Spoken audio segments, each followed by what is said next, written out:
들으실 말씀은 누가복음 2장 10절과 11절 말씀입니다. 누가복음 2장 10절과 11절 신약성경 89쪽에 있습니다. 제가 봉독하겠습니다. 천사가 이르되 무서워하지 말라. 보라, 내가 온 백성에게 미칠 큰 기쁨의 좋은 소식을 너에게 전하노라. 오늘 다윗의 동네에 너희를 위하여 구주가 나셨으니 곧 그리스도 주시니라. 아멘. 네. 할렐루야. 오늘도 2부 예배에 나오신 여러분 모두에게도 성탄의 은총이 가득하기를 주의 이름으로 축복합니다. 우리 옆에 계신 분들 인사 나누겠습니다. 메리 크리스마스. 정말 여러분 모두에게 메리 크리스마스가 되기를 바랍니다. 여러분에게 한 가지 궁금한 것은 이렇게 저를 보시는데 화면을 보시는지 저를 보시는지 제가 약간 어디 보고 계시는지 모르겠어요. 우리 찬양대는 어디를 봐요? 이걸 보세요? 이게 보이세요? 저를 본다고요? 네, 감사해요. 여러분이 지난 한 주간 동안 제일 한 주간을 지나면서 좋았던 소식 어떤 소식이세요? 정말 좋았던 소식. 저는 지난 한 주간 지나면서 너무너무 기쁘고 좋았던 소식은 지난 월요일날 우리 임시예배처소가 임대가 계약이 되었다는 소식입니다. 할렐루야. 감사합니다. 만약에 저기가 우리가 내년 6월까지 계약 기간이거든요. 이 계약이 안 되면 매월 1,600만 원 정도의 지출을 계속 해야 되는데 계약이 되어서 너무 감사하고 또 다른 데보다도 교회가 물론 그 교회도 임시로 들어오는 거지만 또 교회가 그 자리에 들어가서 너무 감사해요. 우리가 가랜동에 있던 구성전도 교회가 들어와서 그곳에 교회가 계속 되고 있어서 감사하고 또 지축동에도 임시예배처소에도 또 교회가 들어와서 너무 감사하고 이런저런 것 너무나 감사한 소식 때문에 정말 하나님께 감사하면서 또 감격 가운데 지냈던 그런 한 주간이었습니다. 좋은 소식이라고 하는 이 말은 굿뉴스라고 하는 뜻이에요. 굿뉴스. 굿뉴스라고 하는 이 말은 두 단어로 되어 있지만 헬라어로는 한 단어예요. 유앙겔리온이라고 하는 단어인데 저 단어를 우리말로 복음이라고 번역을 했습니다. 영어로는 가스펠로 번역했는데 저는 저 단어를 지금 같으면 이 복음이 별로 사람들에게 그렇게 와닿지 않아요. 그래서 지금 번역을 하면 복음 대신에 복권으로 번역을 하면 훨씬 더 가슴에 와닿지 않았을까 하는 생각을 합니다. 어쨌든 성탄은 굿뉴스임에 틀림이 없습니다. 그런데 좋은 소식이라고 해서 모두에게 다 좋은 소식은 아닙니다. 이를테면 우리가 임시예배처소 지축로 86번지 GS 프라자 구청이 임대 계약이 이루어졌다. 여러분이 다 박수 쳤어요. 박수 치라고 안 해도 박수를 쳤었다고. 너무 좋아서 친 거잖아요. 그런데 다른 교회들에게는 그게 그렇게 좋은 소식이겠습니까? 이번 24일 날, 25일 날 양일간에 폭설이 쏟아집니다. 화이트 크리스마스가 돼요. 이 뉴스가 스키장을 운영하시는 분들에게는 굿 뉴스입니다. 그러나 도로공사 직원들에게는 재난이죠. 이와 같이 24일 날 눈온다는 이야기는 없습니다. 이를테면 그런데 말입니다. 저에게는 또 여러분들에게는 우리 교회에는 너무나 좋은 소식이 다른 사람들에게는 별로 좋지 않은 오히려 재난과 같은 그런 소식이 될 수도 있습니다. 그러나 예수님이 이 땅에 오셨다는 것은 모든 사람들에게 좋은 소식. 아까 10절 말씀에 보면 온 백성에게 미칠 큰 기쁨의 굿 뉴스라고 그랬어요. 모든 백성에게. 왜 그럴까요? 구주가 나셨기 때문에. 왜 구주가 모든 백성에게 큰 기쁨의 소식이 될까요? 모든 사람은 여기에 앉아 계신 여러분 한 분 한 분 다 구주가 필요한 사람들이죠. 이 세상의 모든 사람은 어떤 모양으로든지 구주가 필요합니다. 그렇기 때문에 나의 구주가 낫다는 것은 복음일 수밖에 없어요. 그래서 이번 성탄을 준비하면서 저는 두 가지 배너를 준비를 했어요. 그래서 여러분이 보실 때에 오른쪽에 있는 배너 한번 읽어보실까요? 구주가 나셨으니, 한글을 모르시는 분이 계시는 거예요. 같이 읽어보겠습니다. 시작. 아멘. 자, 오른쪽에도 있습니다. 읽어보겠습니다. 이 두 구절의 말씀을 잘 기억하셨으면 좋겠어요. 구주가 나셨으니 곧 그리스도가 주시니라 하는 말씀, 오늘 말씀드릴 거예요. 또 하늘에는 영광, 땅에는 평화, 저 말씀은 성탄절날 말씀드릴 거예요. 자, 이 말씀 속에는 두 가지의 중요한 의미가 있습니다. 오늘 드리고 싶은 말씀인데요, 하나는 믿음과 소망이에요. 믿음과 소망이 이 말씀 속에 숨겨져 있어요. 그러면 하늘에는 영광, 땅에는 평화, 저기에는 어떤 단어가 숨겨져 있을까요? 성탄절날 말씀드리려고 합니다. 중요한 것은 이 땅에 구주가 나셨다는 것은 너무나 좋은 소식입니다. 오늘 여러분들이 안고 있는 누군가 나를 도와줬으면, 또 나를 이 상황에서 건져 주었으면, 이 문제를 해결해 주었으면, 많은 여러분의 고민과 염려와 근심의 그 문제들에 대하여서 해답을 줄 사람이 나타났다면 그건 정말 좋은 소식이지 않습니까? 그러나 수많은 사람들이 예수님이 태어나실 그때에도 구주가 나셨지만은 그 사실을 알지 못하고 지내는 사람들이 대다수였습니다. 그리고 또 하나는 이 구주가 나셨다는 것을 목자들도 천사들로부터 직접 들어서 달려가서 증언을 해 주었습니다. 그리고 많은 사람들에게 이 일이 밝혀졌습니다. 하지만 시간이 지나자 모두가 까마득하게 잊어먹었습니다. 실제로 예수님께서 십자가에 못 박혀 죽으시고 부활 성천하실 때까지, 그리고 열흘이 지나 성령이 오실 때까지 단 한 사람도 예수님이 나의 온 인류의 구주라는 사실을 실제로 기억하고 믿었던 사람은 없었습니다. 예수님을 잉태하고 예수님을 낳았던 마리아조차도 몰랐습니다. 목자들이 알려주었지만 들었지만은 그들도 이 사실을 전혀 생각하지 못하고 있었던 것이 분명하고, 예수님의 부름을 받고 예수님과 함께 3년을 동고동락했던 제자들조차도 예수님이 나의 구주요 온 세상의 구주라는 사실을 놓쳐버렸습니다. 만약에 그 사실을 놓치지 않았다면 가룟 유다가 예수님을 은삼십에 팔았겠습니까?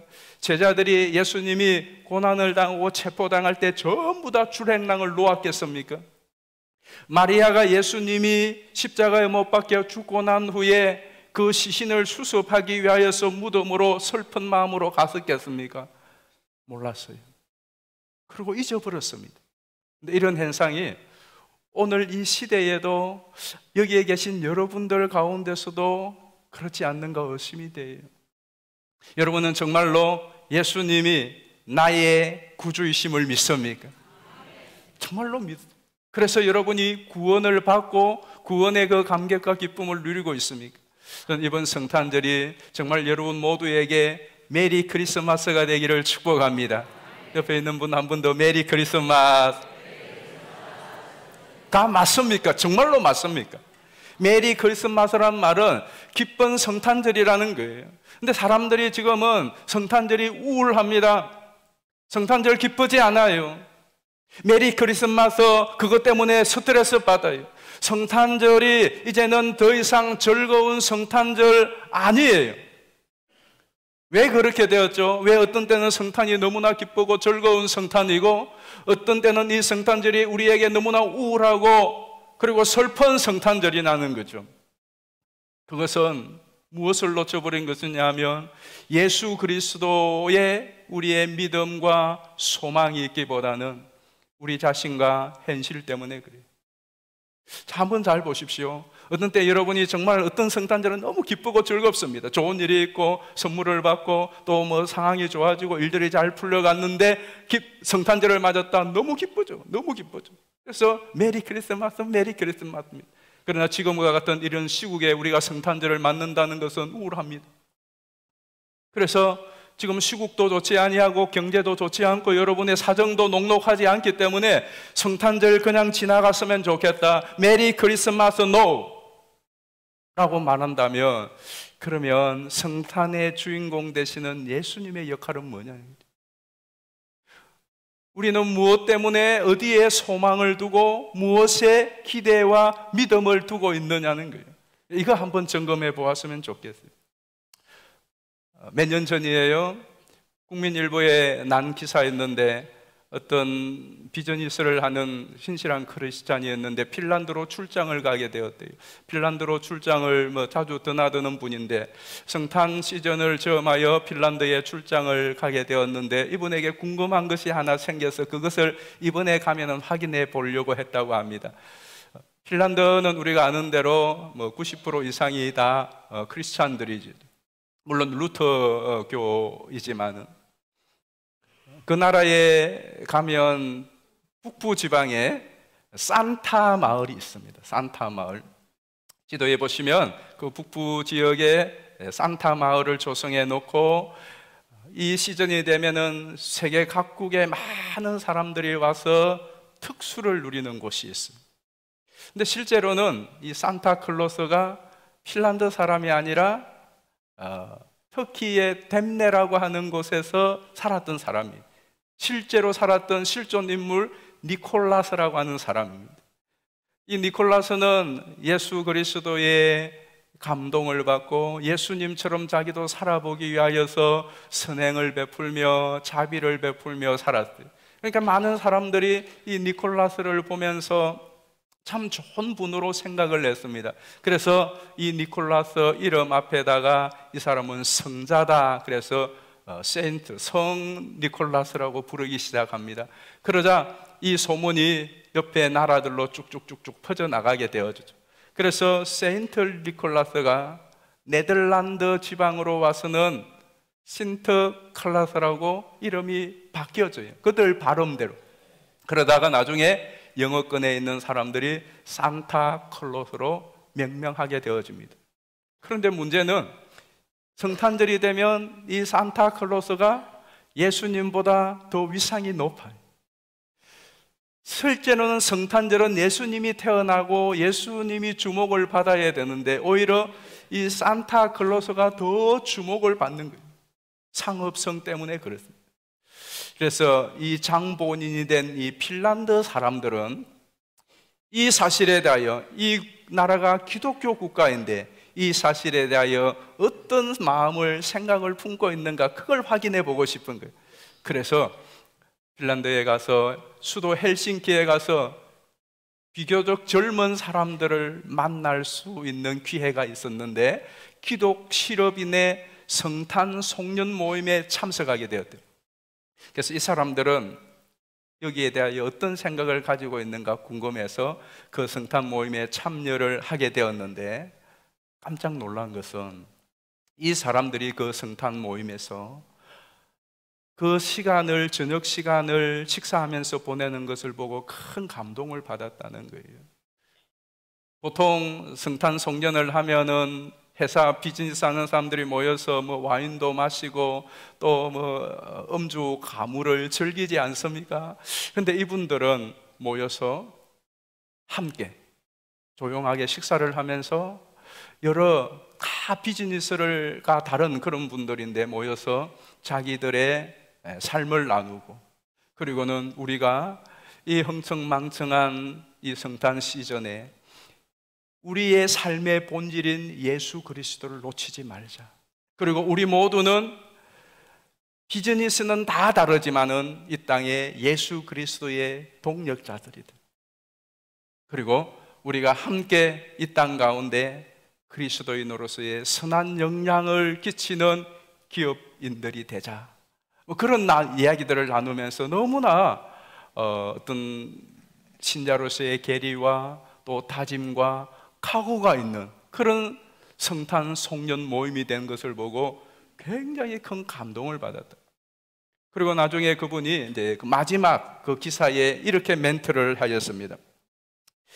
그리스도 없는 크리스마스에 등달아 들뜨기 쉬운 이 땅의 크리스천들에게 핀란드 형제들이 전해주는 조언은 매우 단순 명료하다.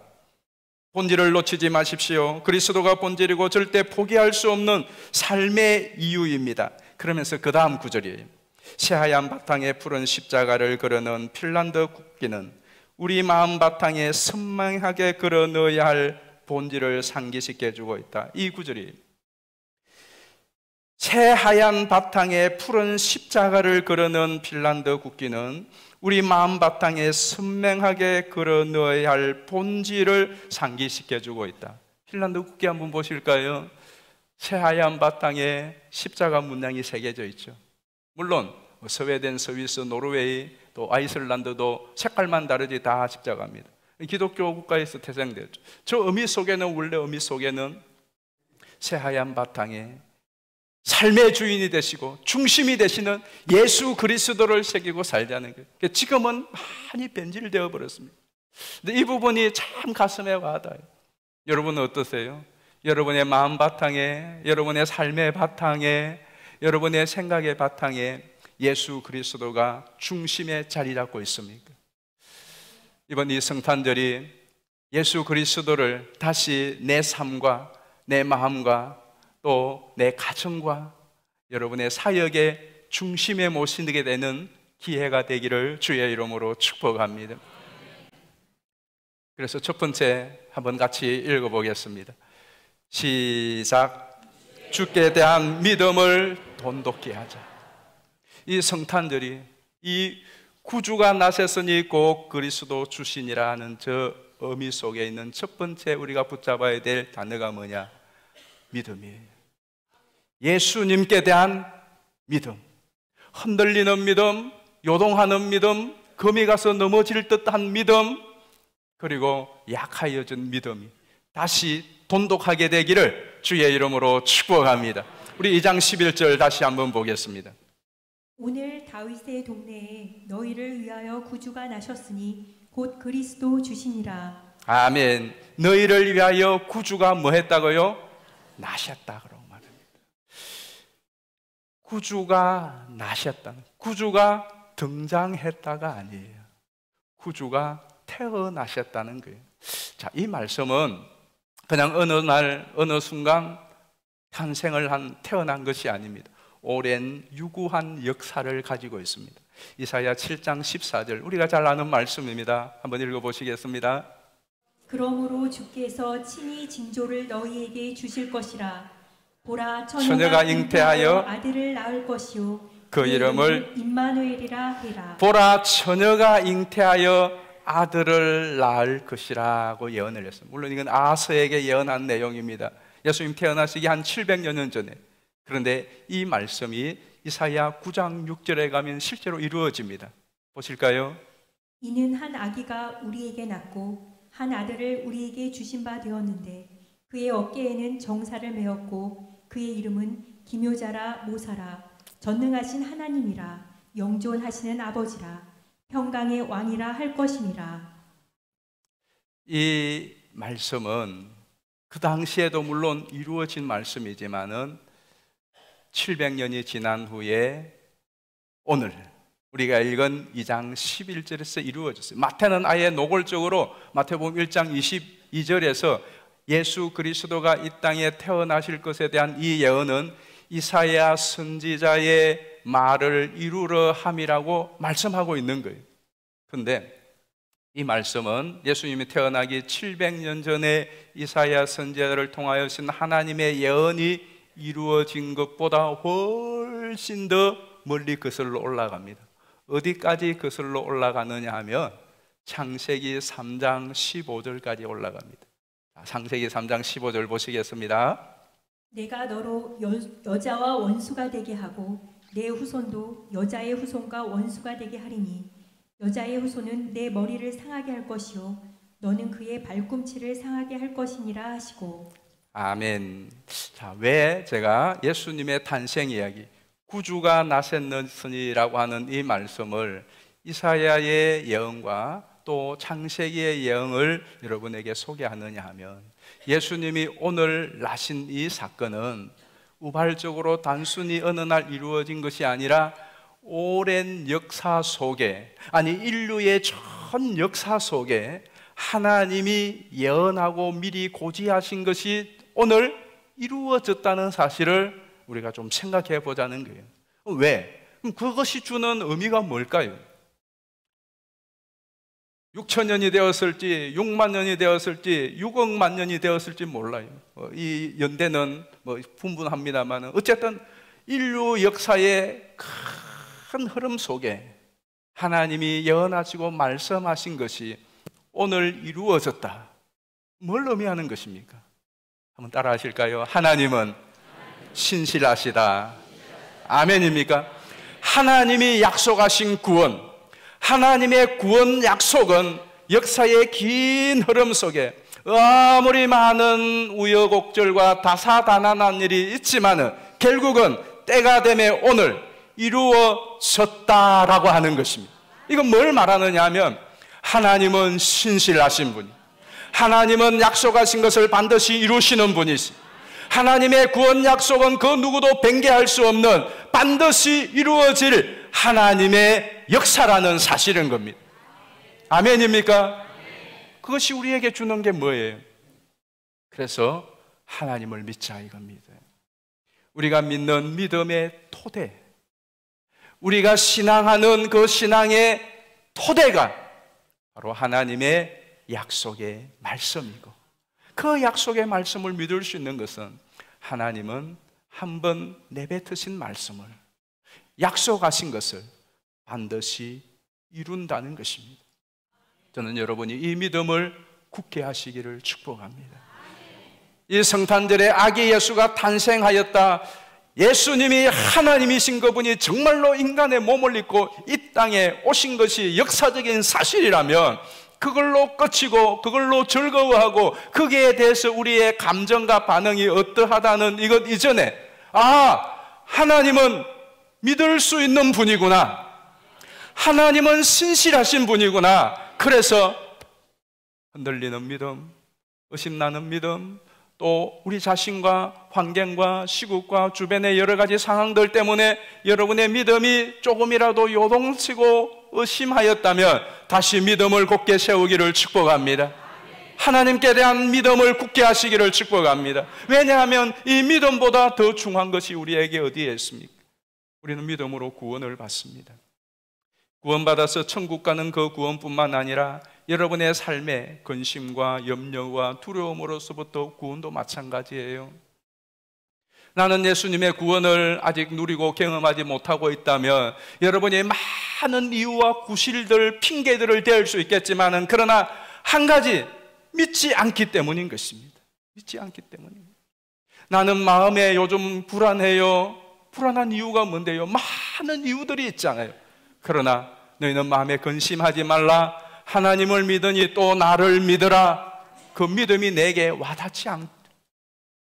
여러분이 염려와 스트레스 때문에 고민이 되기 너무너무 많이 해요. 저도 마찬가지예요. 그러나 그때마다 나와 함께 하시는 예수님, 아무것도 염려하지 말고 오직 모든 일에 기도와 간구로 너희 구할 것을 감사함으로 하나님께 아뢰라. 그래야 하면 모든 지각에 뛰어난 하나님의 평강이 누구 안에서? 너희 안에서 무엇을? 마음과 생각을 지키시리라. 아멘. 그럼 뭐 해야 될까요? 염려하고, 그렇지, 기도해야지. 그런데 안 하다. 계속해서 염려하는 거죠. 어제 12시 45분에 잠이 깨었어요. 그리고 다시 잠자리에 누웠는데 잠이 안 와.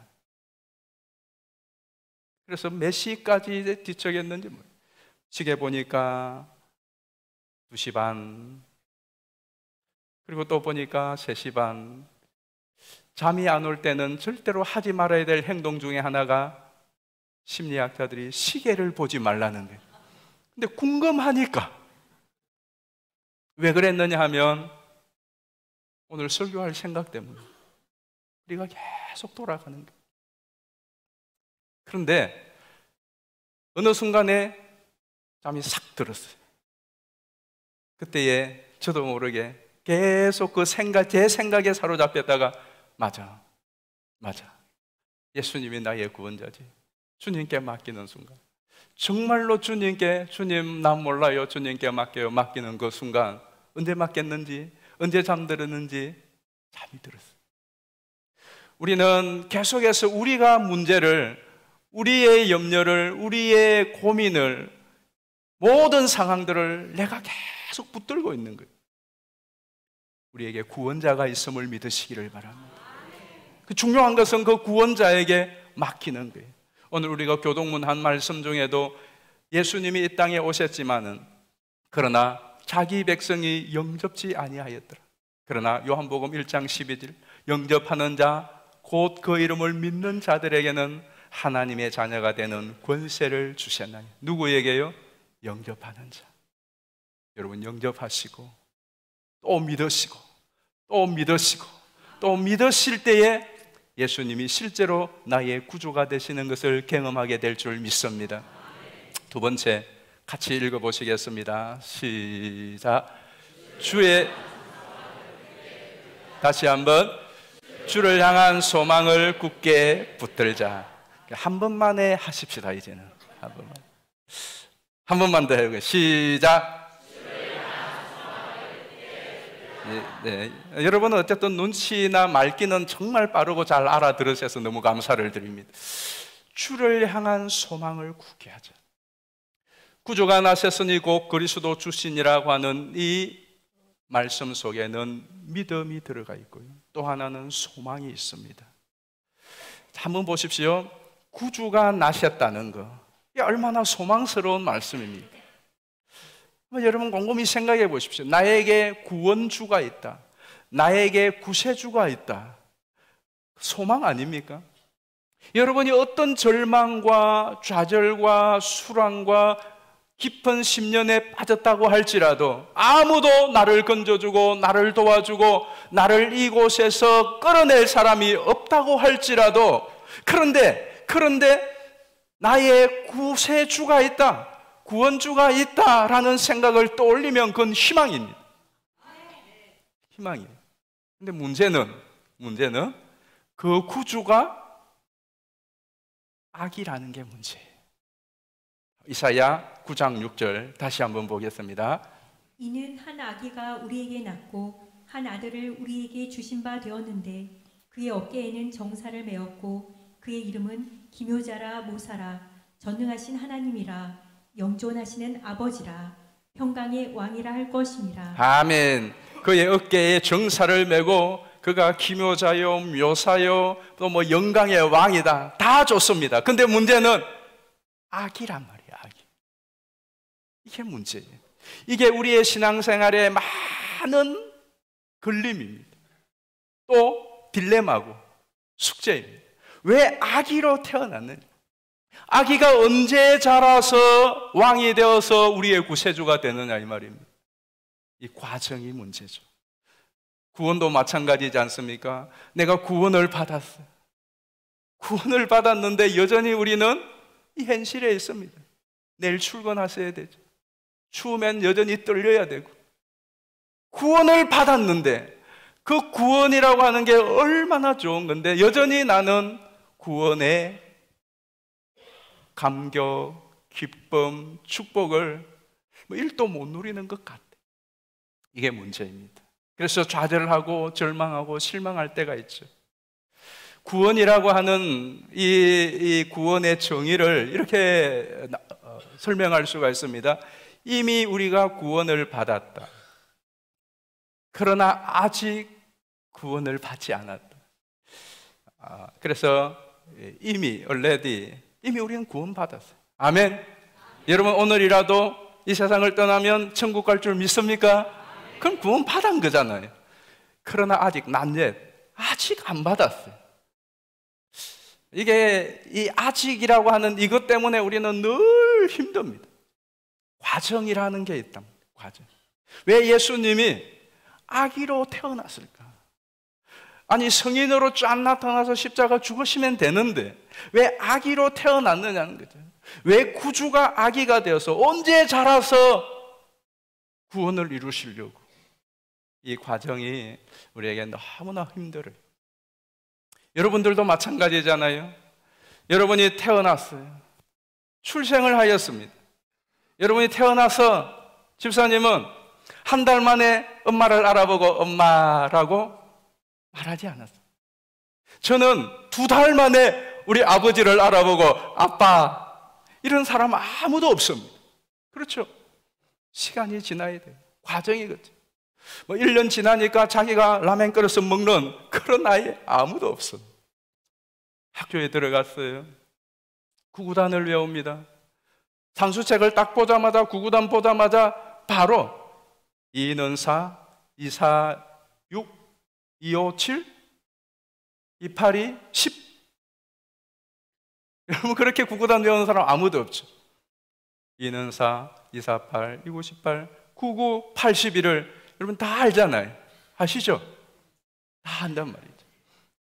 과정을 통하여서 우리가 구구단을 다 외워요. 저는 군대 갔다 온 지가 벌써 거의 40년 가까이 돼 갑니다. 근데 제가 설교 준비를 하다가부터 어떤 생각이, 내 군번 알고 있나? 군번 알고, 군번 하는 순간 바로 2, 3, 1, 6, 7, 8, 9, 8이 튀어나오는 거예요. 우리 윤하사님, 준장로님, 군대 갔다 오셨죠? 군번 아시죠? 뭐예요? 예, 저하고 짜지 않았어요. 저분은 저보다 군대 갔다 오신 지가 훨씬 더 오래됐는데 지금 바로 물어보는데 군번이 바로 나온단 말이에요. 저도 신기했어요. 2, 3, 1, 6, 7, 8, 9, 8이 어떻게 바로 나오지? 저는 학번이 무엇일까? 8201까지는 기억나요. 8201. 그 다음에는 4인지 43인지 44인지 45인지. 그래서 저하고 이름이 비슷한 학년에 같이 공부했던 친구에게 전화해서 물어봤어요. 야, 너 학번 기억나니? 모르겠는데 그걸 왜 물어? 그럴 일이 있어. 지금도 모르겠어요. 찾아보니까 어디 있는지 모르겠어요. 우리 장로님, 한 장로님도 학번 기억나세요? 예, 자, 역시 머리 선생님이시니까 저보다는 학번이 기억 안 나요. 그런데 한번 생각해 보십시오. 학번은 4년 동안을 시험 또 리포트 내고 계속해서 적었습니다. 그런데도 군대 제대한 것보다 학교 졸업한 게 더 늦거든요. 그런데 기억이 잘 안 나요. 물론 저는 머리가 나빠요. 이 나쁜 머리를 갖고도 군번은 2, 3, 1, 6, 7, 8, 9, 8이 바로 나온단 말이죠. 왜 그럴까요? 많이 맞았어 그렇습니다. 과정이죠, 과정. 그 숱한 과정을 통하여서 내가 만들어지는 거예요. 여러분도 마찬가지예요. 여러분 태어나서 40년, 50년, 60년, 70년의 그 과정을 통하여서 여러분이 만들어졌단 말씀이죠. 자, 예수님 마찬가지입니다. 아기로 태어나셨습니다. 그분은 태어나서 핏덩이가 된 차에 살해 위협을 받고 외국으로 망명을 가야 했습니다. 그리고 청소년의 시절을, 중고등학생의 시절을, 청년의 시절을 예수님은 어디서 무엇을 했는지, 물론 나사렛에서 자랐지만은 12살 때에 성전 왔다 간 거 외에 30살까지 뭘 하며 지냈는지 아무런 존재감도 없이 그냥 잊혀진 채로 지냈습니다. 그리고 30이 되어 사역을 하는 동안에도 사람들로부터 조롱을 당하고 비방을 당하고 모욕을 당하고 정신병자 취급을 받고 살해 위협을 당하고. 구주가 뭐가 이래? 구주가 이게 뭐냐 이거죠. 구주가. 그리고 결국은 배신을 당해서 십자가에 못 박혀 죽는단 말이죠. 구주가 나셨는데 그 구주가 십자가에 못 박혀 죽어요. 이게 뭐냐 이거예요. 그런데 3일 만에 부활하셨습니다. 그리고는 예수 그리스도 그분이 구주이심을 우리에게 보여주는 거예요. 자, 이 무슨 이야기를 하려고 하느냐면 아기로, 애게게 개우 아기로 태어나서 구주가 그게 끝이 아니라 이 말이에요. 이름도 빛도 없이 존재감도 없이 30세까지 10대, 20대 시절을 어떻게 지냈는지도 모를 그런 존재감 없이 지낸 그 시절이 다가 아니라 이 말씀입니다. 그러다가 나타나서 구세주라고 한 일이 무슨 거사를 일으킨 것도 아니고 가난한 사람들, 병든 사람들 불러 모아서는 그래가지고 언제 구원을 이룹니까? 근데 그게 다가 아니라, 그리고는 결국 십자가에 못 박혀 죽었어. 아니 구주가 뭐 저렇게 죽어? 저게 뭐야? 그게 끝이 아니라 이 말이에요. 부활이 있고 영원한 영광이 있습니다. 그렇게 이루셨어요. 자, 이게 우리에게 주는 것이 무엇입니까? 오늘 저와 여러분이 아기와 같을 때가 있습니다. 몸은 컸지만은 내 신앙이 어떤 때는 아기와 같이 스스로는 밥도 먹을 수가 없고 스스로는 걸을 수도 없어 신방 와줘야 되고, 아기처럼 내가 신앙생활의 어느 날 약하여질 때도 있습니다. 어떤 때는 모욕을 받고 다른 사람의 핍박을 받고, 그래도 나는 현실적으로 아무렇게나 아무 반응도 할 수 없는, 고스란히 그대로 수용을 해야 되는, 예수님이 하나님이시지만은 고스란히 배고픔을, 피곤함을, 그 모든 능력이 있지만은 그 수많은 사람들의 핍박과 박해를 그대로 참아내고 견뎌내면서 지내시는 그 예수님, 그게 끝이 아니라는 것을, 그리고 십자가에 억울하게 돌아가시는 그것이 끝이 아니라는 거예요. 그럼 우리가 이것을 통하여 보는 것이 무엇입니까? 만약에 아기로 태어나지 않았다면 이 모든 과정은 없었을 거예요. 아기로 태어나셔서 이 모든 과정을 겪는 것을 통하여서 그 과정이 끝이 아니라 영원한 영광이 있다는 것을, 예수님의 그 탄생을 시발점이 된다면 오늘 우리에게 예수님의 탄생은 우리들도 마찬가지입니다. 나의 이 모습이, 우리가 처한 이 현실이, 여러분이 지금 당하고 있는 이 모든 상황이 끝이 아니라 이 말씀, 거기에 우리에게는 소망이 있는 것입니다. 지금이 끝이 아니에요. 지금이 다가 아니에요. 그 다음 뭐가? 영광이 분명히 있습니다. 하나님의 이루심이 있습니다. 하나님의 성취가 있습니다. 하나님의 계획이 있습니다. 우리는 그것을 소망으로 붙잡는 것입니다. 그래서 바울은 로마서 5장에서 이렇게 우리에게 권면합니다. 로마서 5장 2절부터 보겠습니다. 또한 그로 말미암아 우리가 믿음으로 서 있는 이 은혜에 들어감을 얻었으며 하나님의 영광을 바라고 즐거워하느니라. 3절. 다만 이뿐 아니라, 잘 보십시오. 우리가 환난 중에도 즐거워하나니. 환난 중에도 즐거워하나니. 왜? 이는 환난은 인내를, 인내는 연단을, 그렇죠. 연단은 소망을 이루는 줄 알미로다. 자, 5절이 포인트입니다. 같이 읽어보겠습니다. 소망이 우리를 부끄럽게 하지 아니함은 우리에게 주신 성령으로 말미암아 하나님의 사랑이 우리 마음에 부은 바 됨이니라. 아멘. 소망이 우리를 부끄럽게 하죠. 그렇습니다. 어떤 소망은 부끄러운 소망이 있습니다. 헛된 소망이 있습니다. 쓸데없는 소망이 있습니다. 우리 성도들이 가지는 소망은 낭만이 아닙니다. 그저 긍정이 아닙니다. 여러분이 하나님께 대한 소망을 갖고 있다면, 예수 그리스도께 대한 소망을 갖고 있다면 그 소망은 결코 부끄럽지 않을 것입니다. 예수님의 아이 시절, 예수님의 청소년 시절, 예수님의 고난과 조롱의 시절, 예수님이 걸어가신 그 아기로 태어나셔서 성장하면서 십자가에 죽으시고 부활하시기까지의 그 모든 과정 속에 내가 한 또막 한 또막을 겪고 있는 것을 보십시오. 그것 때문에 우리가 실망하고 좌절하고 포기하고 낭망하는데, 그 예수님을 여러분이 끝까지 보고 그 예수님을 붙든다면 여러분의 소망은 물거품이 아니라 부활이 있고 영광이 있고 다시 오실 그날에 주님과 함께 영원히 왕노릇하게 될 줄 믿습니다. 이게 우리의 소망이라 이 말씀입니다.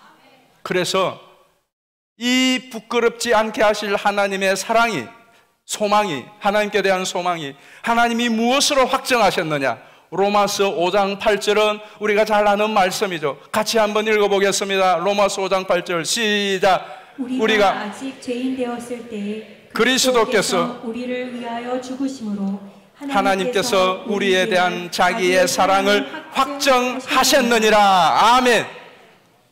이 확정이 바울은 로마서 8장 35절에서 이렇게 선포합니다. 로마서 8장 35절입니다. 누가 우리를 그리스도의 사랑에서 끊으리요? 환난이나 공고나 박해나 기근이나 적신이나 위험이나 칼이랴.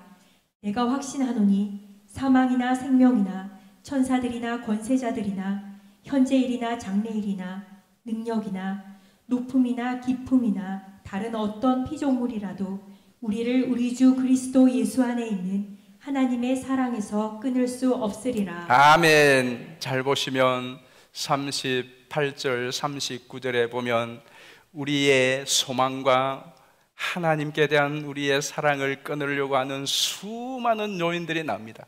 그런데 그 단어들 하나하나 앞에마다 넣으라고 하는, 절대로 끊을 수 없고 절대로 파쇄할 수 없고 절대로 포기시킬 수 없게 한다라고 하는 단어가 우리말에는 통으로 되어 있지만 영어 성경에는 단어 하나하나마다 더 부정어가 붙어 있습니다.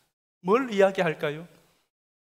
하나님께서 우리를 향하여 가지고 계신 그 사랑, 우리를 향하여 품고 계신 그 뜻은 그 누구도 그 무엇으로도 그 어떤 상황과 환경으로도 결코 끊을 수 없다라는 것입니다. 이것이 우리의 소망이 되기를 축복합니다. 여러분 모두의 소망이 되기를 축복합니다. 여러분들은 어디에 소망을 두고 있고 무엇을 믿고 붙들고 있습니까? 이 성탄절을 맞이하여서 다시 한번 구주가 나셨으니 그는 곧 그리스도 주시니라. 이 그리스도 주시니라고 하는 이 부연 설명을 왜 하시는 줄 아십니까? 그리스도라고 하는 말은 메시아라고 하는 말이죠. 메시아라고 하는 말은 이 사람들은 오랫동안 기다려왔던 구주라고 하는 것이 이 그리스도라고 하는 메시아 속에 품어져 있습니다. 우리가 기다리고 고대하고 기다리던 그 구주가 나셨다는 거예요. 주시라는 말은 여호와에 대한 헬라어 음력이죠. 아도나이라고 하는 말. 여호와는 무엇을 말합니까? 여호와는 스스로 있는 자, 여호와는 모든 것을 창조하신 분, 무에서 유를 창조하신 분, 여호와는 자기의 계획하신 일을 이루시는 분. 레레미야 33장 2절에서 말하지 않습니까? 그 일을 지어 성취하시는 여호와. 그러니까 뭘 이야기하는 겁니까? 구주가 나셨는데 그 구주는 오랫동안 기다려왔던 반드시 이루시고나 마는 전능하시고 영원한 창조주 하나님의 일이라는 것입니다. 여기에 우리의 믿음을 두자 이 말씀, 여기에 우리의 소망을 두자는 것입니다. 그러므로 여러분 이 성탄절을 통하여 다시 한번 주님께 대한 믿음을 굳게 하시기를 축복합니다. 그리고 여러분 소망과 기대를 접지 마시기를 바랍니다. 지금 이 시대는 믿음의 실종 시대요, 희망이 품절된 그런 시대라고들 말합니다. 그렇죠, 희망의 품절이에요. 그러나 우리에게는 희망이 있습니다. 변치 않는 희망, 예수 그리스도, 영원히 태어나셔서 죽지 아니하시는 영원하신 예수 그리스도가 존재하는 한 그 예수님이 우리의 희망이요 소망인 줄 믿습니다. 그래서 이 성탄절에 저는 여러분들이 다시 한번 예수 그리스도를 통하여서 여러분에게 주시는 그 하나님의 놀라운 약속의 축복들을 경험하고 그리고 증거할 수 있게 되기를 주의 이름으로 축복합니다. 아기 예수께, 아기로 태어난 그 예수께 전능하신 하나님이 살아계시고 그 살아계신 하나님이 하나님의 일을 이루시고 완성하실 것처럼 오늘 저와 여러분에게 하나님이 살아계시고 그 하나님이 일을 이루시고 완성하실 것입니다. 그래서 예수는 우리의 소망이요 세상의 소망인 줄 믿습니다.